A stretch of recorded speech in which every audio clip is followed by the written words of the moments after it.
Hello friends, नमस्ते। मैं सोनिया आप लोगों का यूट्यूब पे स्वागत करती हूँ और आज मैं आपको एक धमाकेदार गजरी गीत सुनाने जा रहे हैं। तो प्लीज़ आप लोग गीत को पूरा सुनना और अपना आशीर्वाद देना। हम कली हले अइहा, हम कली हले हैया, हरे रंग क चूड़ी पिया बाटई जरूरी पियाना। हम कली हले अइहा, हरे रंग क चूड़ी पिया बाटे जरूरी पियाना। कौनो चली ना बहाना, बंद कई देब खाना। कौनो चली ना बहाना, बंद कई देब खाना। तोहर सुनब नाही एको मजबूरी पिया बाटई जरूरी पियाना।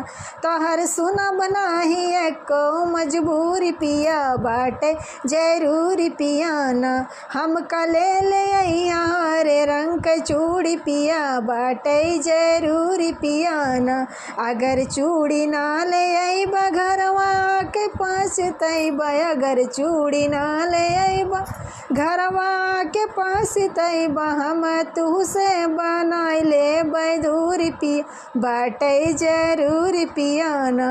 हम तू से बनाई ले दूरी पिया बाटई जरूरी पियाना। हम कले ले अइहा, हरे रंग क चूड़ी पिया बाटे जरूरी पियाना। हम लाया हम का तू गजरवा लाया, बाल कई गजरवा लाया। हम का तू गजरवा लाया, बाल कई गजरवा। ले अइहा हमरे खातिर पानी पूरी पिया बाटे जरूरी पियाना।